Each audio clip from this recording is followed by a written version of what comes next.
ہوا. اور پھر جو آج کی سوچ جو پروموٹ کی جا رہی ہے، ہم نے اس سوچ پہ نہیں چلنا کہ بچہ سمجھدار ہو جائے گا پھر وہ ہم راستہ سامنے رکھیں گے جس طرف وہ جائے.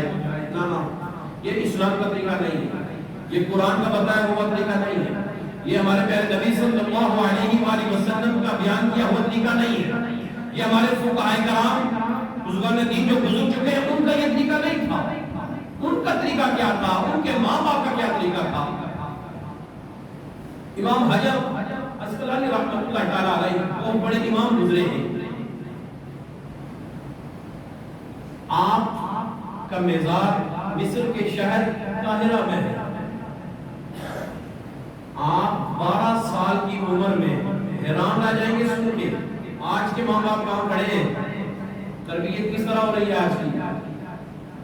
12 سال کی عمر میں آپ حرم پاک جاتے ہیں اور 12 سال کی عمر میں آپ وہاں امامت کرتے ہیں. اب سوچنا یہ ہے کہ 12 سال میں جس امام نے امامت کی پہلے ماں باپ نے اسے کچھ سکھلایا ہے تو پھر وہ امامت کے مصلے پہ کھڑا ہوا ہے نا. یہ ہمارا جو مصلہ ہے اس پہ عام بندہ ہم کھڑا نہیں ہونے دیتے ہیں. اچھا سی پنگی شرابی ڈانس کرتے ہیں، ہم اس کو مصلے پہ کھڑا ہونا ہمارا اندر سے گوارا نہیں ہوتا.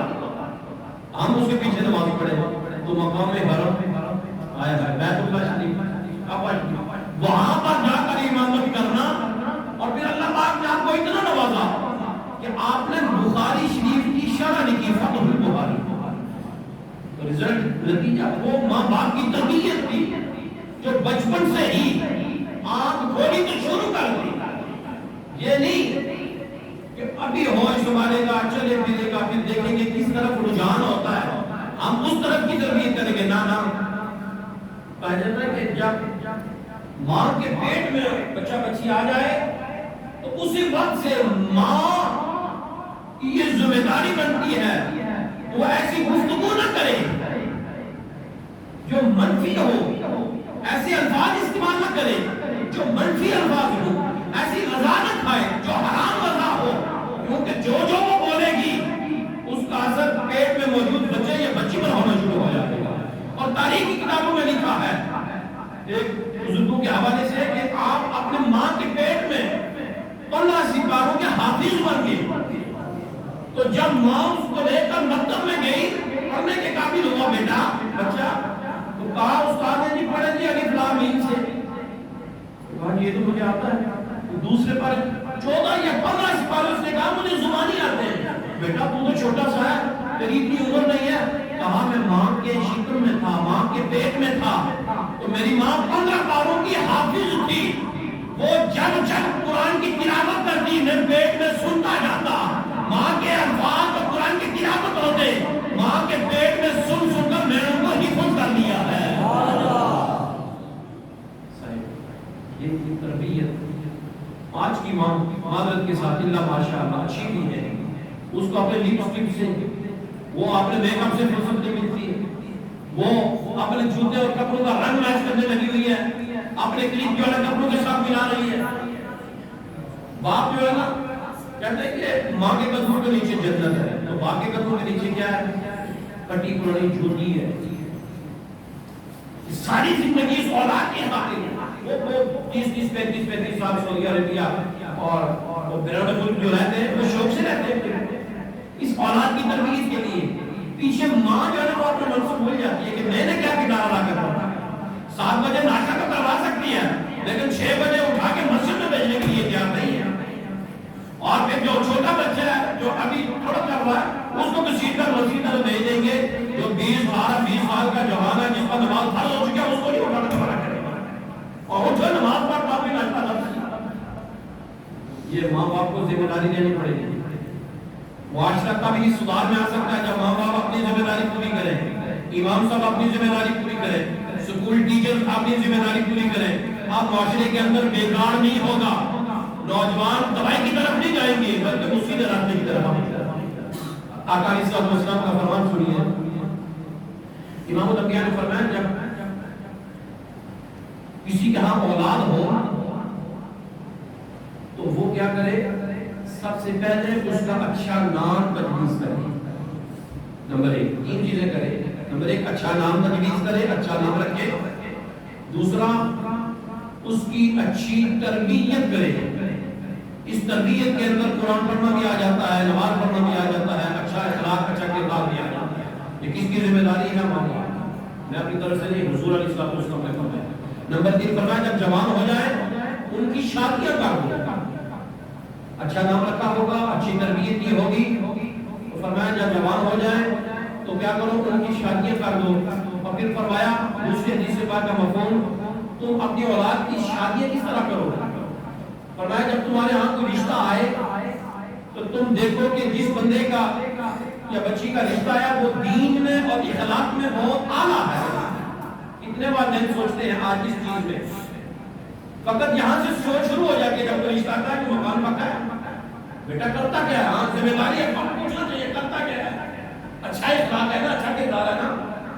حضور نے فرمایا جس کا دین اچھا ہو اور اخلاق و کردار اچھا ہو، فرمایا اس بندے کے ساتھ تم شادی کرنا.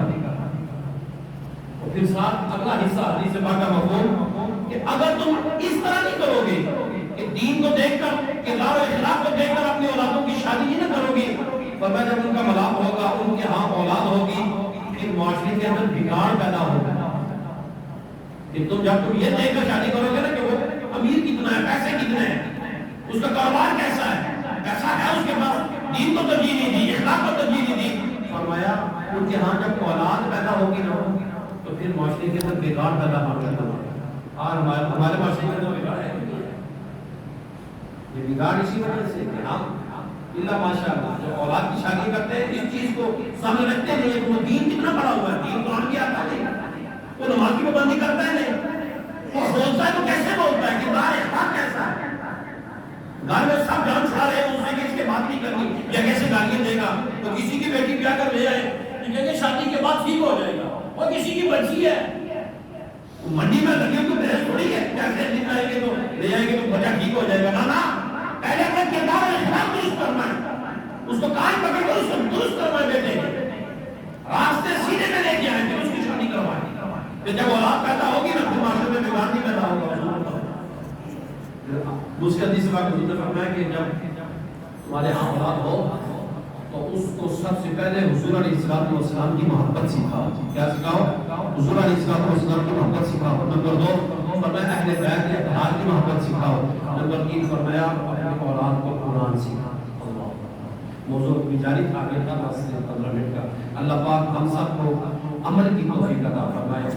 احباب گرامی، تقریر کے جوہر دکھانا مقصود نہیں ہوتا، اپنی سوچ زاویے کو بدلنے کی ضرورت ہے. معاشرے میں ماں باپ سوچیں کہ ہم اپنی اولاد کو نماز کی طرف لے کے جا رہے ہیں، ہم جتنا باقی کاموں پر ان کو فوکس کرتے ہیں اسکول کی طرف جانے کے لیے یا باقی کاموں کے لیے، ہمارے سامنے ہمارے بھائی ہمارے بچے کھیل رہے ہوتے ہیں، آزادیں ہو رہی ہوتی ہیں، نہ ادب ہے نہ نماز کی طرف آ رہے ہیں.